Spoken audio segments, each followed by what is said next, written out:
Hello, c'est Gonzague et j'ai reçu à la maison la Freebox Mini Player Mini 4K qui est leur des nouvelles offres de box de Free à la maison qui n'est pas aussi haut de gamme que la Freebox Révolution, qui vous vous rappelez peut-être ressemble plutôt à ça, un boîtier d'une taille complètement différente. Je ne sais pas si j'arrive à mettre les deux sur l'image, mais ça c'est plus proche de la taille d'une Apple TV, un peu plus large que la Freebox Révolution. Là c'est le player qui est plutôt lui de la taille d'une Xbox 360. Je ne sais pas pourquoi j'entends du son sur mon ordi. Donc cette petite box a été annoncée en grande pompe par Xavier Niel il y a 2 ou 3 semaines ou un peu plus, parce que ils avaient dit qu'ils feraient une annonce dans le fixe, ce qui est pour eux la téléphonie, la DSL, le VDSL et la fibre, ainsi que leur offre triple ou quadruple play, donc la box qui permet de lire la télé. Et cette box a pour particularité de tourner sur l'OS de Google spécialisé pour les TV. Pas grand chose de marqué à ce sujet dessus, il n'y a aucun logo Google sur la box, mais elle tourne sous Android TV. Que dire? Donc elle a une sortie 4K. Alors moi j'ai pas de télé 4K, donc ça je ne pourrais pas l'essayer. Nouveauté par rapport aux box précédentes, elle intègre du Wi-Fi pour se connecter à la Freebox. Donc vous pouvez aussi la faire marcher en CPL. Le CPL n'a pas fonctionné du premier coup chez moi et j'ai pas essayé de faire l'association. Elle a 3 ports USB, un lecteur de carte SD, une entrée pour antenne TNT et prise RJ, une sortie optique et une prise HDMI. Donc c'est très très basique comme connectivité. D'ailleurs elle arrive dans une boîte qui est vraiment petite. Et elle est livrée avec une nouvelle télécommande qui... Ah, je vais chercher l'autre qui est là-bas. Voilà, ressemble assez fortement à l'ancienne. En termes de dimension et de boutons, c'est presque la même chose. Tout n'est pas pile pareil. Notamment, vous avez vu, les boutons de couleur ne sont plus agencés autour du hockey. Elle est un peu plus épaisse. Et elle est, elle, tout en plastique, alors que l'autre avait un petit morceau d'aluminium, faisait un peu plus lourde. J'aime bien, moi, cette vieille télécommande Free. Sauf que ça, on ne comprenait pas nécessairement que c'était un bouton. Donc, c'est toujours une télécommande radiofréquence, il n'y a pas d'infrarouge dessus. Hop. Et ben, on va allumer la petite box. Donc là, elle était peut-être en veille, donc ça va sûrement être plus rapide à s'allumer. Elle est HDMI CEC, donc elle est censée pouvoir allumer ma télé quand je l'allume. Sauf qu'il y a une diode en façade et qu'on ne sait pas du tout ce que veut dire la diode. Quand c'est rouge, je ne sais pas vraiment si ça veut dire que elle est allumée ou éteinte. Et si ça tombe, elle est en train de faire l'inverse. Donc elle a éteint ma télé au lieu de l'allumer. Voilà. Donc, et le HDMI CEC, pour ceux qui ne connaissent pas, c'est censé permettre le contrôle de vos appareils de façon un peu unifiée.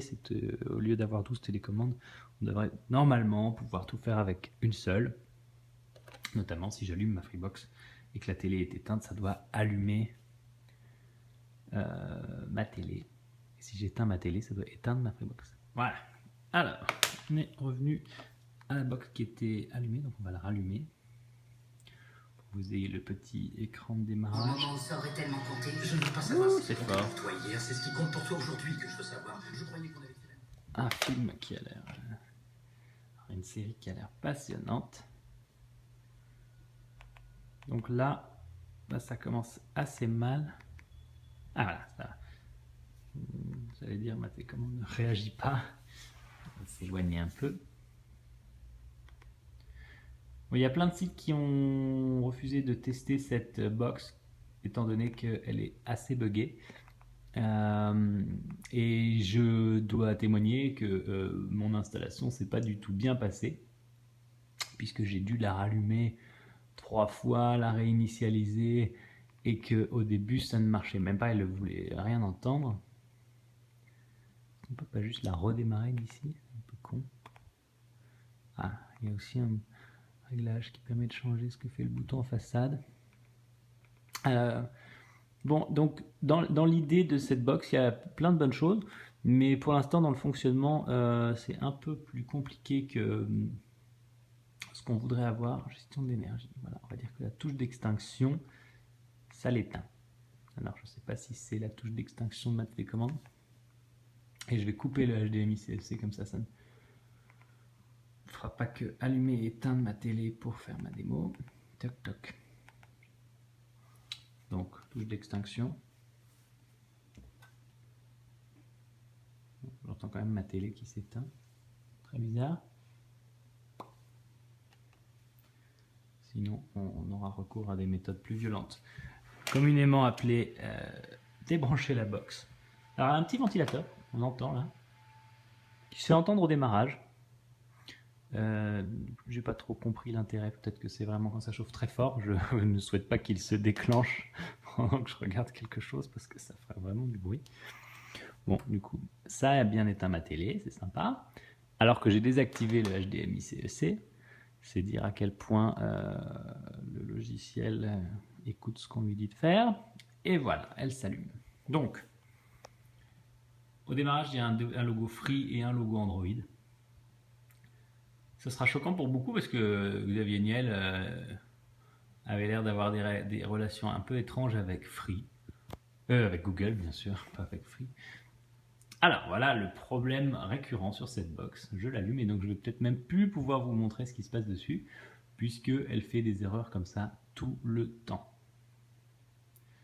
Et c'est ce qui l'a bien coincé la dernière fois que j'ai voulu la démarrer, c'est-à-dire quand je l'ai sortie de sa boîte.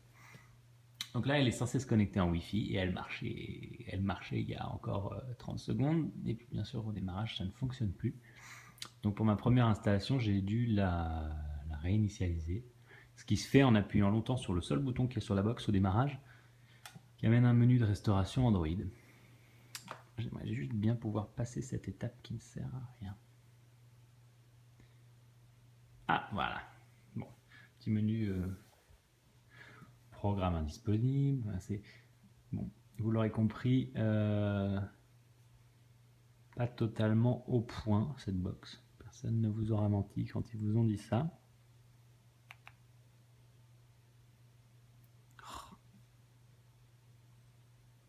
C'est un peu frustrant quand même. Et c'est surtout d'autant plus énervant que pendant sa présentation, Xavier Niel se moquait de ses concurrents. Mais honnêtement, je ne me moquerais pas de mes concurrents si je sortais un truc aussi buggé. Je déteste cette tendance que ont beaucoup de constructeurs, que ce soit Withings, Free, etc., à sortir du matos sans avoir du tout finalisé le logiciel. Parce que ça crée une très mauvaise expérience pour le client qui a l'impression d'être un bêta-testeur. Moi, si je suis bêta-testeur, je ne veux pas payer le truc à ce prix-là. Bon, rien ne fonctionne, c'est génial.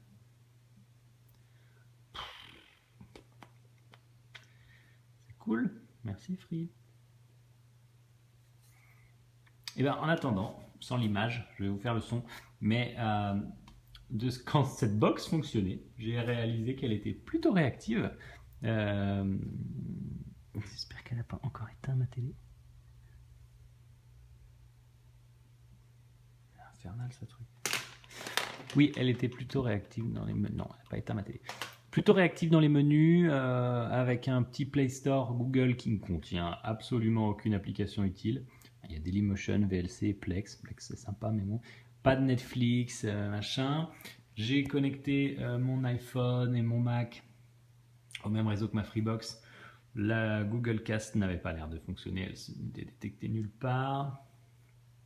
Donc c'est vrai que pour l'instant, le côté bêta-test est totalement véridique. Voilà, débrancher. Je vais débrancher un petit clavier USB pour taper les choses plus vite. J'ai aussi essayé la recherche vocale. Allez, allume-toi. Voilà. C'est reparti pour un tour. J'ai aussi eu des problèmes d'association de télécommande. Et je regarde jamais la télé, donc je n'avais jamais vu, parce que j'utilise pas non plus la box player. C'est plutôt l'affaire de mon coloc.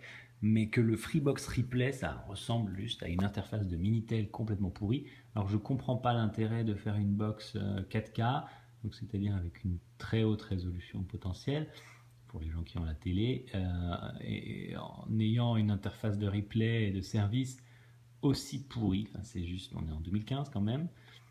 Et voilà, toujours la même erreur. C'est cool. Pas mal, Free. J'ai tout compris.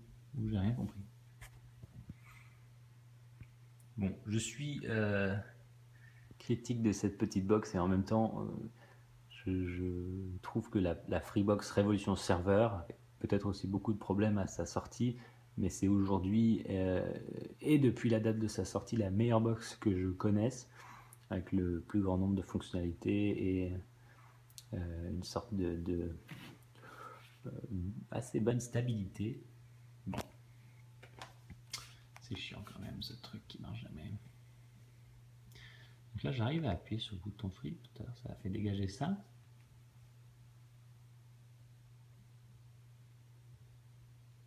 Mais du coup rien ne marche. Un peu con.